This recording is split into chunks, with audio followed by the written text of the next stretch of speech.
Hey everybody, welcome into what's this podcast called again? Overexerted. I mean, it's brand new. You're still learning the titles, you know. I mean, it's so confusing. Welcome back to Overexerted, a Disney Lorcana podcast brought to you by two tired dads. Sorry, I'm just like so flustered. I don't know. I guess I'll jump into it right off the bat. For those of you who don't know, longtime friend of the show, longtime listener, and longtime inspiration, Citizens of Lorcana has officially shut down their podcast. I finally had a chance to listen to that episode today, and that was a rough. Tough. Yeah, it was a rough one to listen to. You could hear a lot of emotion in that, and when Jared was reading through his scripted piece because he didn't want to, mess it up or whatever. Like, love you guys.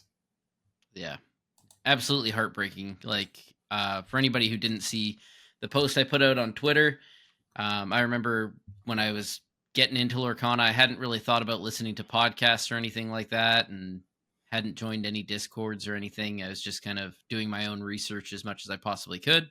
Yeah. And when I finally said, wait a sec, you always listen to all these podcasts. Why don't you see if there's a Lorcana podcast?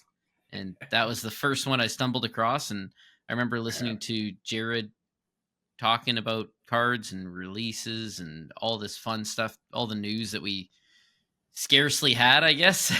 It was slim at that time, that's for sure.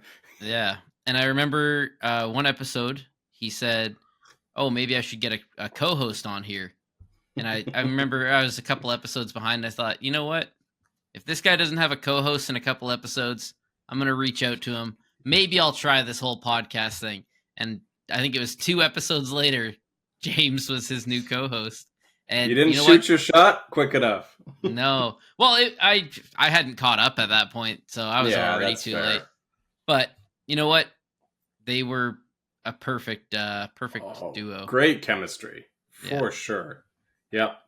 The first time that I caught them, I thought that they'd, known each other for ages, and that, this is just started from the two of them, because I only came in early May of 23 is when I first became aware of it, which is wild to me because I'm a giant Disney nerd, and I love TCGs. So I would have thought that I would have been aware of this from the start, and I found out like a year later. I was so sad. Yeah. And I'm like, I'm a year behind everybody. I know. If only I could find a co-host that I have such great chemistry with. Right? One of these days. Don't give up hope yet, Benny. There's still time. In fact, you were so worked up by this, so flustered, you didn't even introduce yourself at the start of the show. Yeah, so I'm Benny, and this is my co-host. There we go. And then if you listen to our last episode of Stop Shilling Your Cards, for all those who were wondering and going, oh man, that bolt does sound pretty great, I should try and get it. Sorry, bolt's already sold. I opened up a box. I sold it for a booster box. And first 3 packs, I pulled a legendary mini. Okay. So everyone in chat was having a good laugh at that. I have a nice Discord message with our locals group, and somebody said, what a roller coaster of emotion this was. 3 packs in, we've hit the first legendary. Somebody goes, Tremaine, Baloo foil? I go, mini. Ha ha ha, even worse. Even worse? That's insulting to Minnie. Minnie is not worse than Baloo. 6 packs in, only rares. And then somebody said, rip that Tommy enchanted. And I tried to, Malachi. I really tried. 9 packs in, still no legendary after the mini.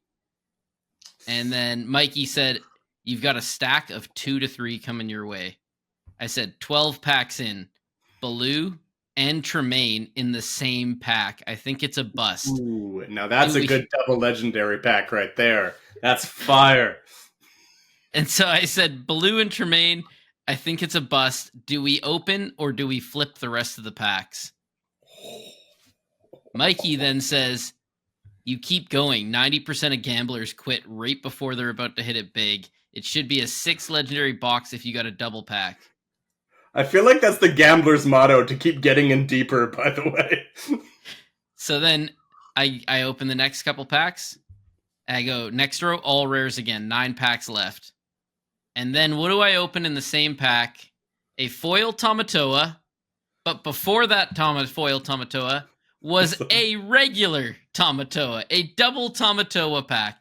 And that one pack was the value of the entire box right there. Yep. So yeah, and then right after that one, I ended up pulling the legendary Mickey as well. So it ended up being 6 legendaries. That's pretty sweet. Like, just the count of legendaries, great. Obviously, the cards that you rip, great. But I would argue, like, I think you were comparing it to the price of the box to begin with. I would argue if you added up the value of the rest of that box, that one pack was probably worth somewhere around like 40 times the rest of the box. Oh yeah, definitely. Because I did not pull a Bell foil, which is good value in this. That's great. Yep. I didn't pull a Sapphire Coil foil. Yeah. I didn't pull any other staples for Sapphire, because let's be honest.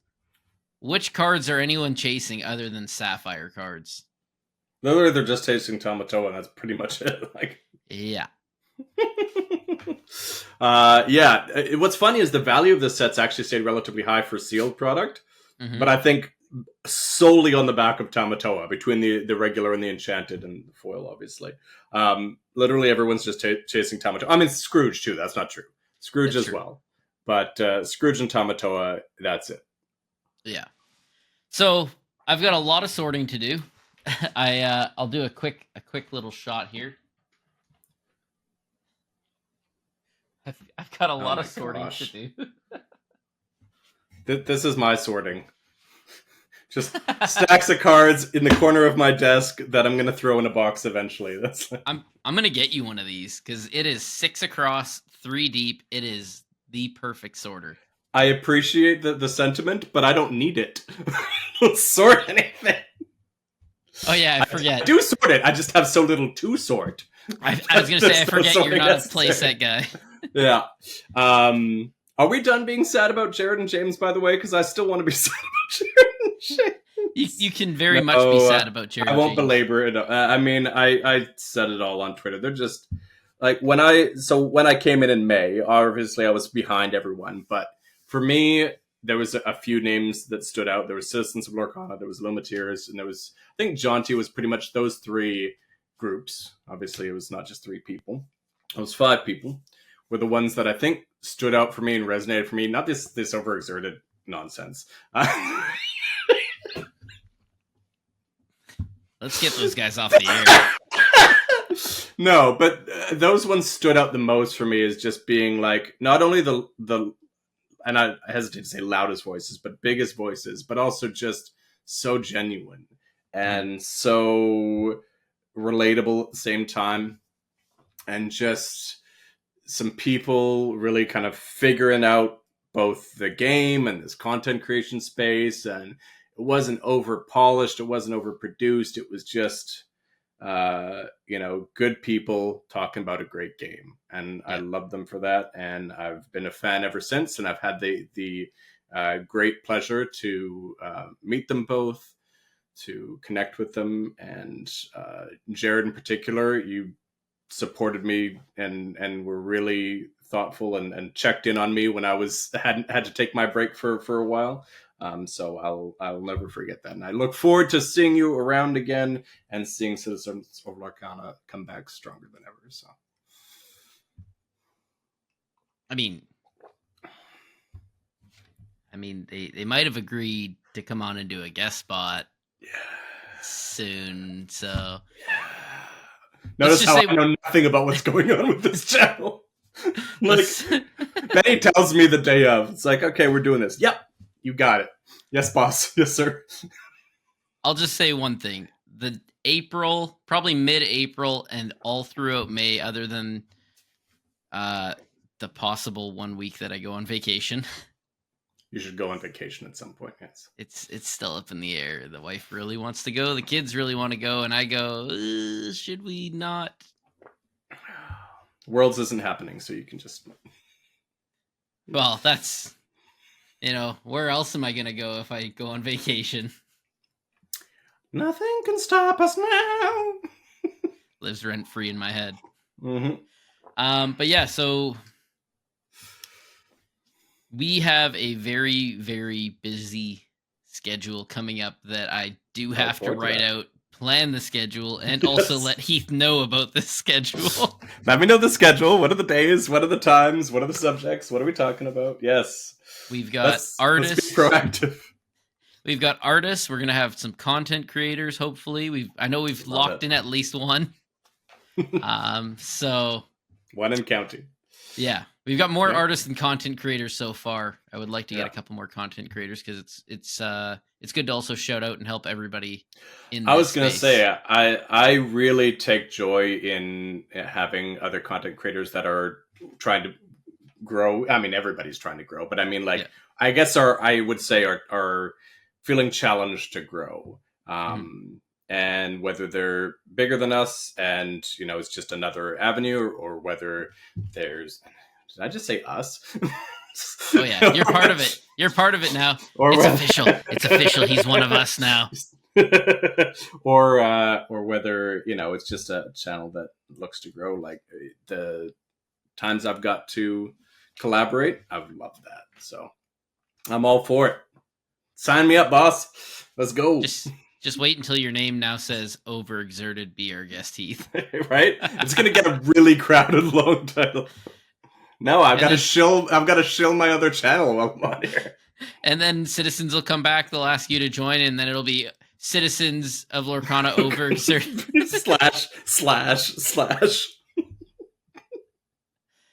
/ Hey, I will. I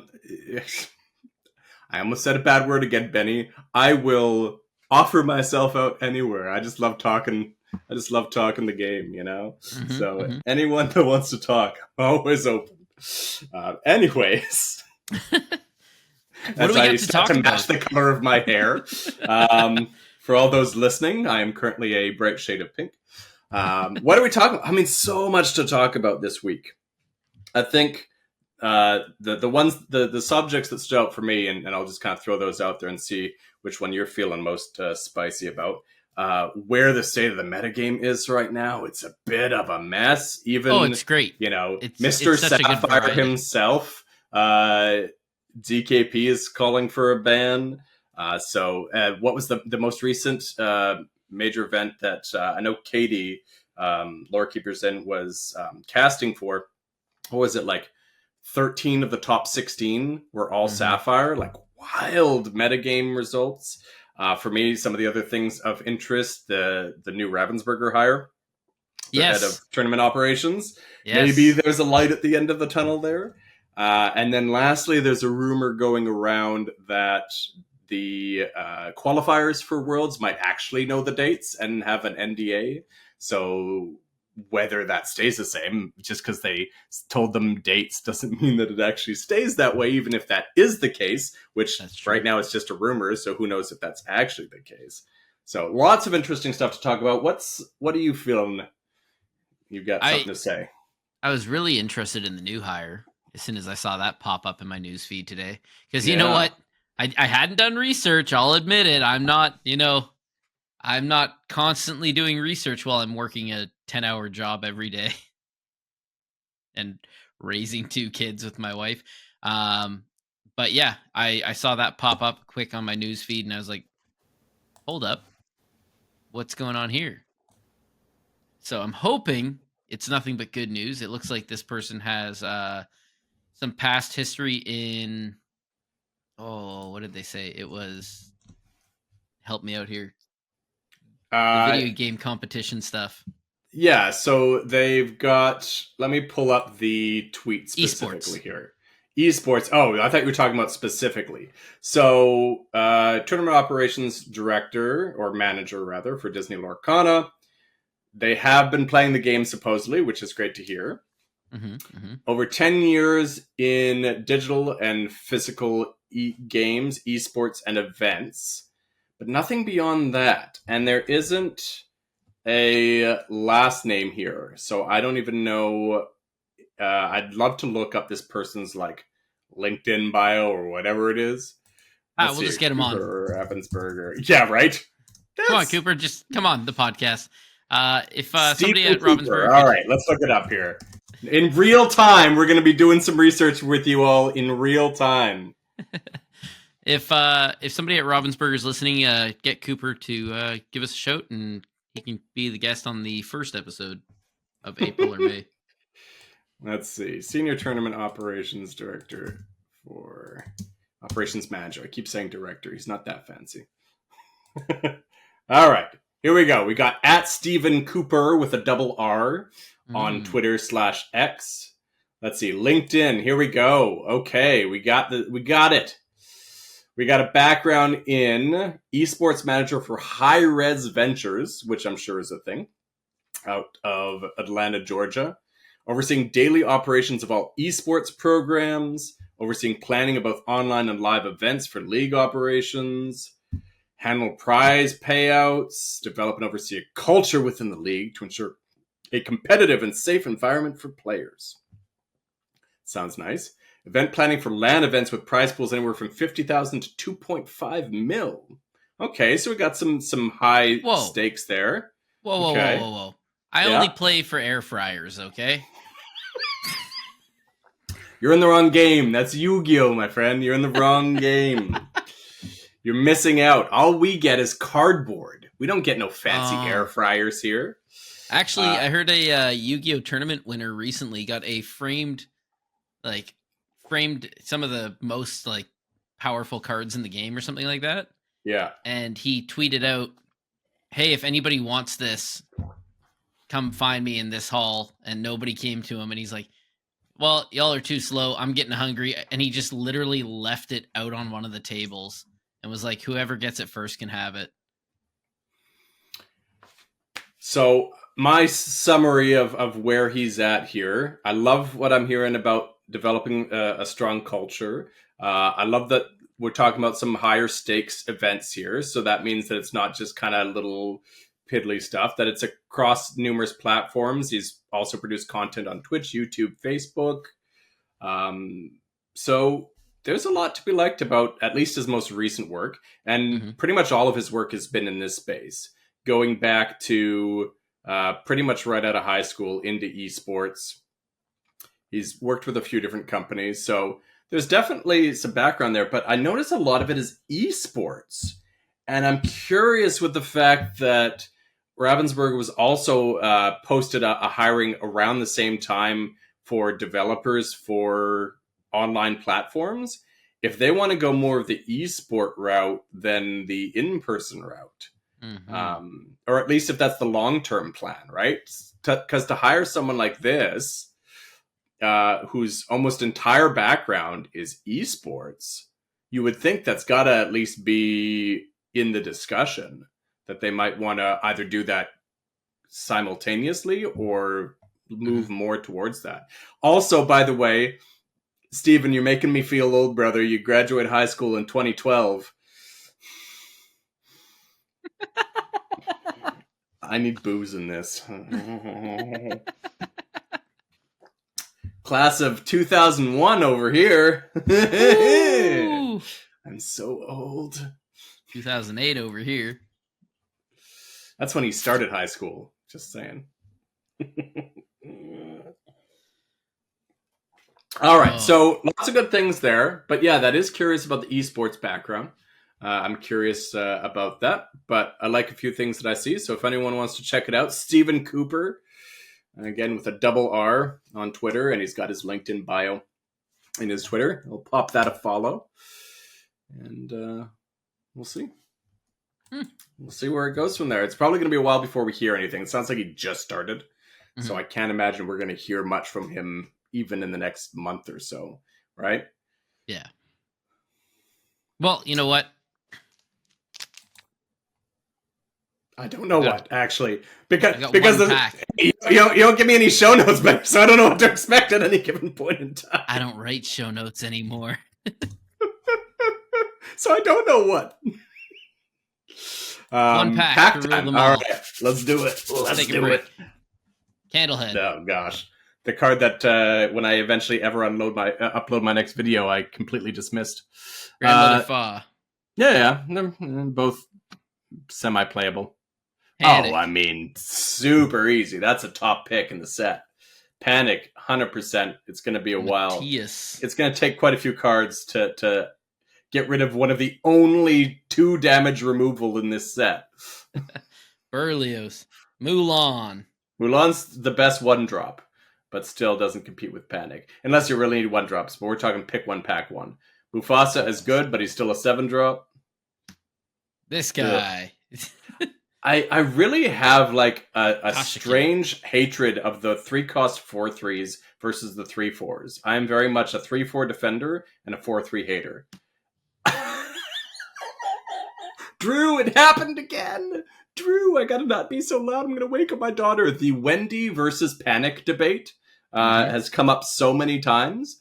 And in the 40-born Discord, if you're a limited fan, 40-born Discord is a great place to be. But there's a lot of people in there that are pro Team Wendy in this spot, and I am very much 100% Team Panic, and I feel like it's paid off for me every time. Wendy's great, better than Mufasa, still a 7-drop. You guys are get out of here. Heck yeah, baby. That's my 3rd one. I've been waiting for this If day. you ever play that in draft, you are going to be very much regretting that. Raya, imminently playable. Still no Panic. Full coming? Oh, Monsieur Doc. Nope. It is Panic all the way. Panic took it home. I mean, I'm happy I got another Ink Geyser, right? I mean, it's no double Tamatoa, but man, if you'd cracked that on here, that would have been... Oh, I know. Now I'm like, I guess in the next set, I am just going to have to crack every single pack on... What we do is record every single pack like it's the only pack, and then you just slot that one in, be like, oh my gosh, I can't believe we only opened 1 pack, and it was this double Tamatoa pack on the stream. That's incredible. Oh, out of that booster box, though, you'll be happy to know that this was in the last pack that I opened.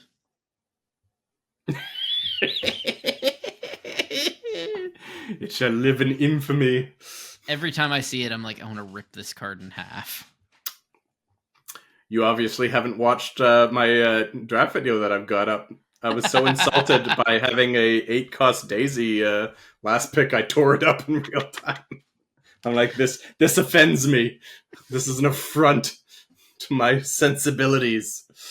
You love it. How are you feeling about the metagame right now? I guess just about constructed Lorcana in general right now. To be honest, I've barely changed my deck, and I'm still playing my Emerald Steel. Mm-hmm. So, is it working out for me? I don't know. 5th place out of 10. Do you feel like your local group has shifted? Like, has your local group shifted more towards Sapphire? We only have one guy actually playing Sapphire Steel, and he's actually, I think, 2 people playing Sapphire. But they've been kind of playing Sapphire since they started playing. So so there hasn't really been a shift, in other words. Yeah. So I can't really fault them on that. But I will say that I like the meta now, having that I pulled a foil Tamatoa and I don't play foils. Shill. Chill it out, baby. You'll find a demand for that. What's interesting is, I think ultimately you raised a good point, which is a lot of people are getting worked up about the metagame, but we're in this echo chamber of what's on Twitter /X and these tournaments. And it's like, ultimately, I don't think the shift in the metagame is necessarily going to have at least a short-term impact on your local play group. I don't think half of your play group's going to overnight start playing Sapphire, but you may see it leak in a little bit, and that may be frustrating /annoying.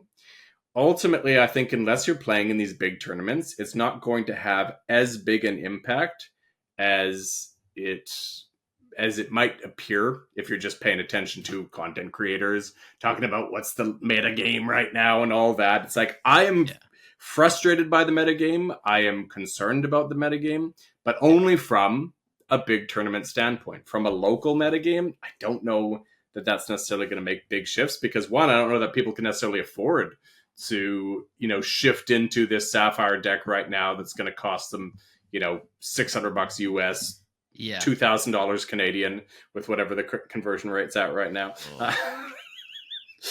So if you're getting discouraged or getting worried, obviously if you've seen it happen in your local metagame, then that's relevant. But if you're just kind of thinking it's going to happen, don't get too discouraged yet. Be mindful of it, but I'm just trying to keep people from getting too like Chicken Little, the sky's falling. If the local metagame doesn't actually shift all that much, it might closer to set champs, right? You might get people that all of a sudden pick it up close to set champs, or if the price comes down or anything like that. But right now, I think that you might be safer than you anticipate. I think one thing that would have helped it, in my opinion, not completely stopped it, but would have helped a little bit, is if this Gontu actually affected Tamatoa to the point that they still didn't get to play it for free, and they still actually had to pay 2 more for actions or items. The fact that it's like, oh no, Tamatoa says free, so Gontu doesn't do anything. It's like, yeah, but your effect goes off first, then my effect. So my effect is that you pay 2 more. This is where it's interesting because I come from a background of Magic the Gathering, and if there is additional costs applied to things, yes, your card may be free, but the additional costs are still applied. So if you can't pay those additional costs, then it's not free, right? So, or more specifically, your free only discounts the cost of the card. It doesn't account for any additional penalties on there.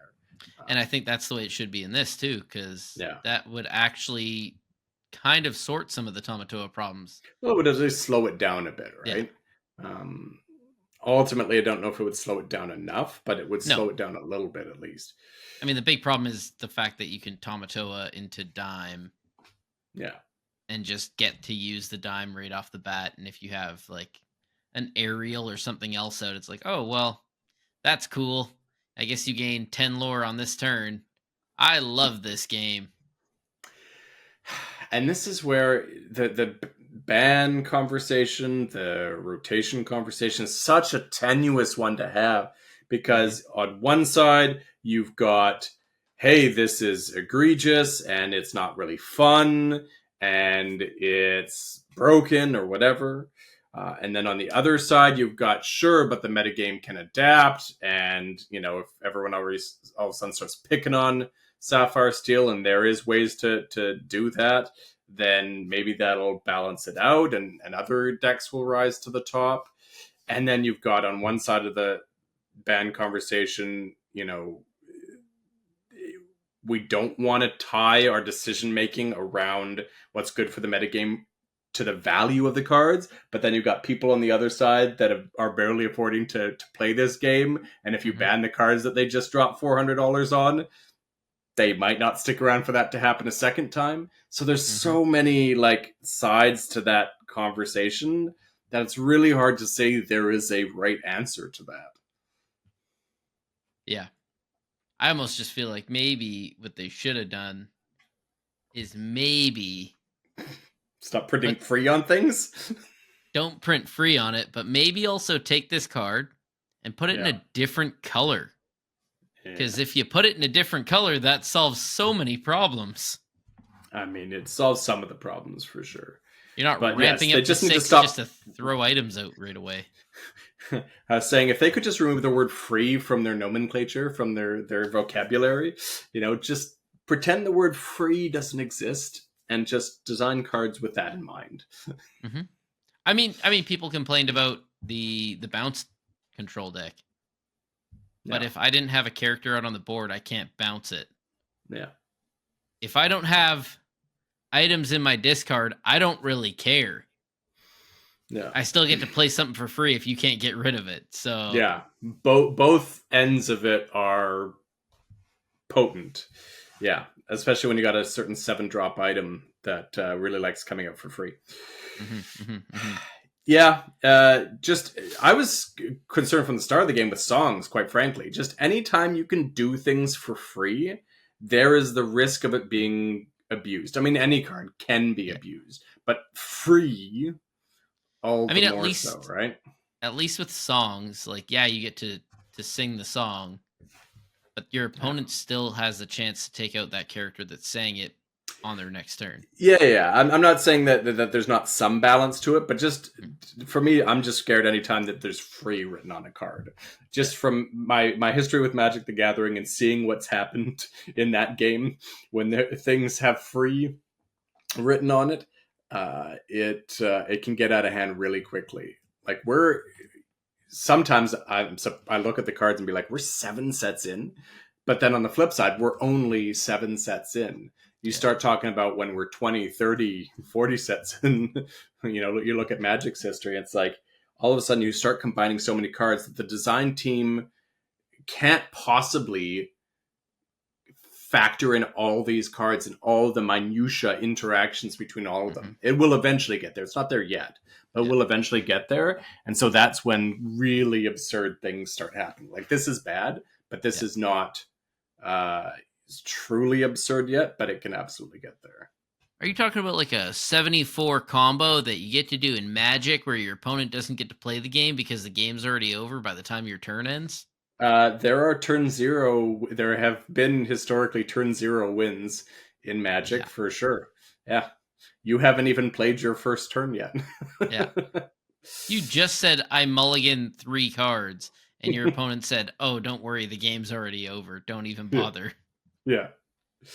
You're like, that won't be necessary. Save yourself the shuffle.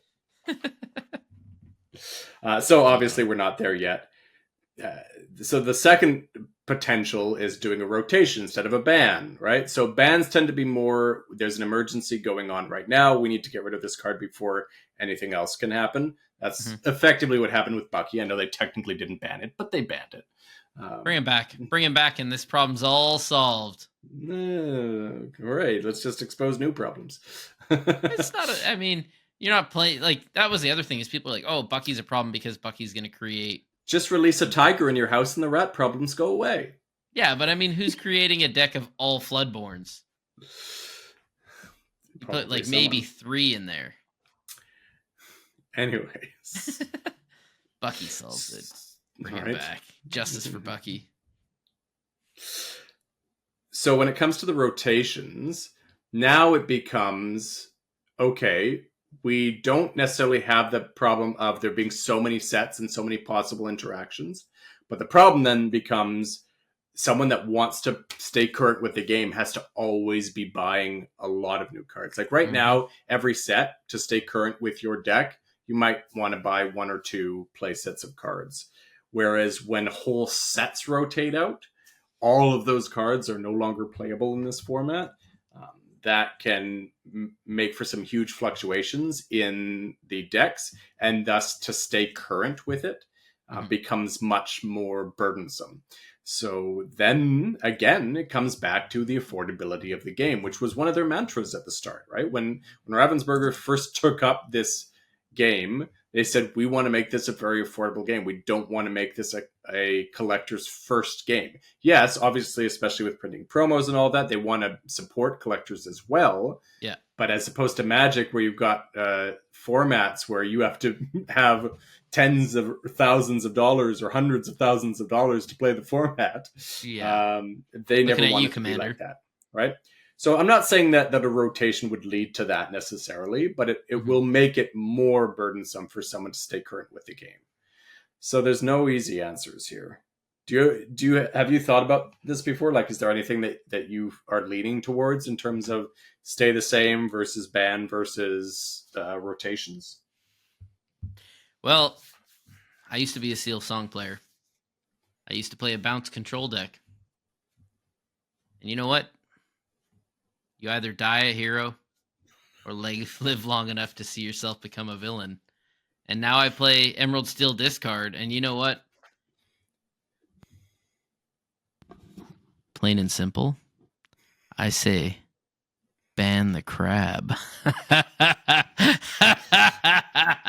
You take our squirrel, we take your crab. Uh, but no, I I don't. I've said for the longest time I don't want cards to get banned. I hate it when cards get banned. yeah. Just make the game better. Make a solution. Why don't we bring in what Magic has, where you're not allowed to play any cards of a certain color until this card's removed from the board? I Huh? would love to see that. What Magic card is that? There's cards where it's like your opponent cannot play any white cards or something like that. Oh, yes. I don't know Yes. if it's play. There's old school Magic cards like that. There's Yeah. one. There's one legend. What's her name? The Phyrexian legend that says you choose a color and your opponent can't play spells of that color, but it's like a really expensive card, so it's usually only played in Reanimator decks. Which would be absolutely hilarious in this. Choose a color, your opponent cannot play that color. Blue's just sitting there going, so I just get to play my steel cards now? Yeah, that's it. Especially Until you get rid of this. Especially in Sapphire decks and Amethyst decks. Sapphire decks and Amethyst decks both tend to be, 50 of the 60 cards in their respective decks. Yep. So, no, I don't think they'll make something like that. But I think that's also a slippery slope to say there's a problem now, design a card to fix that problem, because they're designing so many sets ahead. Yep. Right? So saying design a card to fix the problem that exists now, it's like, okay, well, you'll see it in a year and a half. Yep. So I don't know that that's necessary. But also, I think, again, they can't be too trigger happy with this. But to some degree, I think the assessment should be, if we're missing the mark often enough in terms of unbalancing the game with our design, we need to look at, as a business, our playtest group and look at, who is vetting these as being reasonable additions to the game. And if they're continuously missing the mark, either they need more support or they need a change of people in that space. Because yes, they're human; they're not going to see everything, but they got to be pretty good at it. They've got to be able to anticipate stuff like this that just breaks it wide open, right? So, I don't know. All TCGs have this problem. This is not unique to Lorcana. So saying that is a little bit ambitious. But at the same time, for me, I think about business, and I think, I constantly got to be assessing what's going well and what needs improvement. And this is one area that right now strikes me as needing improvement, along with obviously the tournament scene. Good luck, Stephen. Tournament and scene. Communications. Right? What tournament scene? So I would hope that this would have led to a conversation with their development and design team, and be like, guys, we messed up here. We got to make sure that we tighten things up going forward. Yeah. Well, I mean, people were complaining that tons of people were playing nothing but Emerald Steel. I only saw it at set championships, and it would be like 2 to 3 people out of 32 playing Emerald Steel. Yeah. This is... people are always going to complain that something is too strong. Oh, yeah. But 100%. Yeah, there's a difference between that, where they're like, that's a bit of hyperbole, and something like 13 out of the top 16 are pretty much the same deck. Wild. Yeah. So no easy answers. I would hesitate to suggest jumping to anything. Like you said, I'm not really a fan of bans. Almost at all.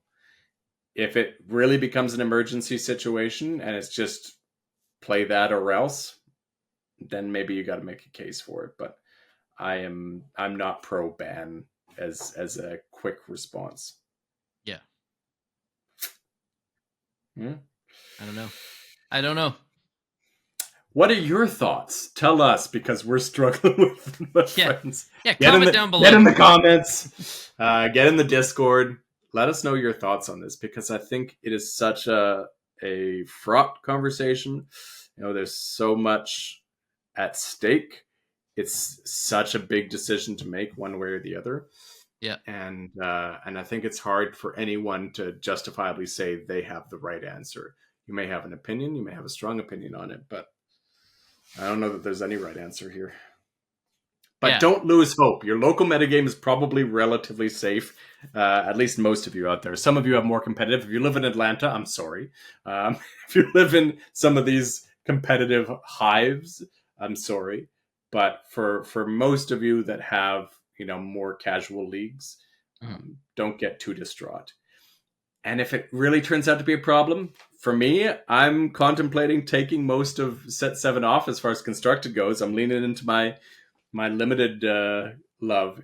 If anybody out there in the greater Vancouver area wants me to host a cube draft at your local league, let me know.